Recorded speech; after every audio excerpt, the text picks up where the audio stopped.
একটা top box নেওয়ার ইচ্ছা ছিল, তো এখানে রেড সিগন্যাল অবশ্যই মানতে হবে। আর সবাই এখানে রুলস মানে, রেড সিগন্যাল আসার সাথে সাথেই সবাই দাঁড়ায় যায়, এই জিনিসটাই সব থেকে ভালো লাগছে। অ্যাক্সিডেন্ট করছে রে বাস।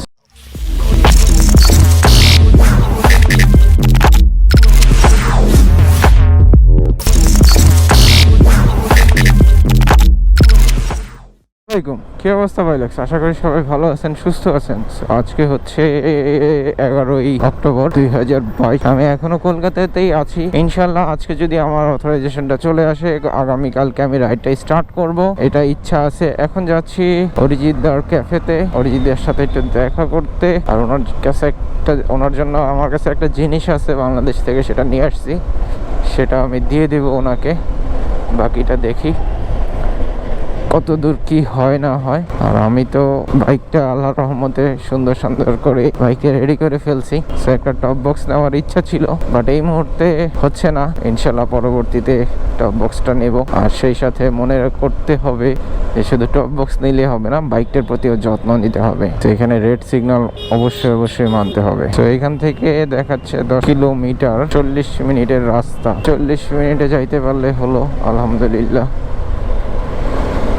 আর এখন মোবাইল মাউন্টটা হয়ে গেছে, একটু টেনশনটাও কমে গেছে, কারণ ওইখানে রাখলে অনেক টাইমে টেনশন থাকে যে জাকিতে যদি ফোনটা পড়ে যায় তখন কি হবে। আর সবাই এখানে রুলস মানে, রেড সিগন্যাল আসার সাথে সাথেই সবাই দাঁড়ায় যায়, এই জিনিসটাই সব থেকে ভালো লাগছে। আর বাইকটা মোটামুটি ফার্স্ট সার্ভিসিংয়ের পরে ভালোই পারফরমেন্স দিচ্ছে। 1000 কিলো পরে আবার একটা ইঞ্জিন অয়েল চেঞ্জ করবো, অ্যাভেঞ্জার 220।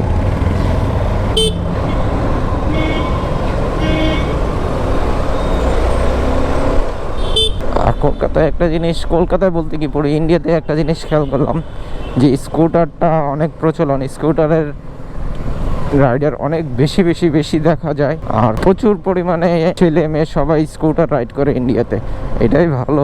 যাদের যতটুকু রাইড করার অ্যাবিলিটি আছে সেটাই করে। অনেকেরই ভালো রাইড করার অ্যাবিলিটি আছে, তারপরে অনেকে স্কুটারটাই প্রেফার করে। প্রায় 7-8 মিনিট ধরে এই রাস্তায় জ্যাম ঠেলতেছি, 10 মিনিটের কাছাকাছি হয়ে গেল। আর এই রোদ্রে যেই শরীর জ্বলে, এমনিতেই আমার একটু অ্যালার্জি প্রবলেম হয়ে গেছে মুখে, আর রোদে থাকলে ভালো জ্বলে।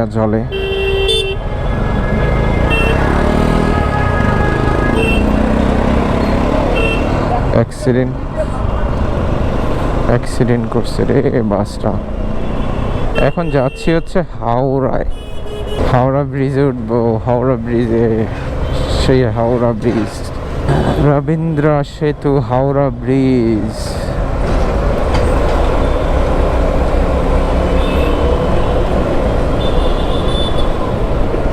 এই সেই ঐতিহাসিক হাওড়া ব্রিজ।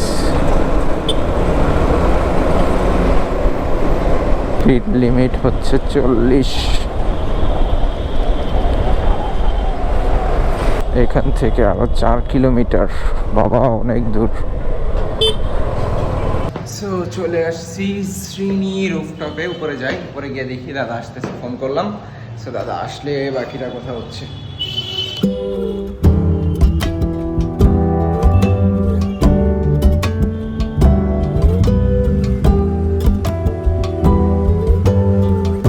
একটা বুঝাই দিলাম, এখন যাচ্ছি,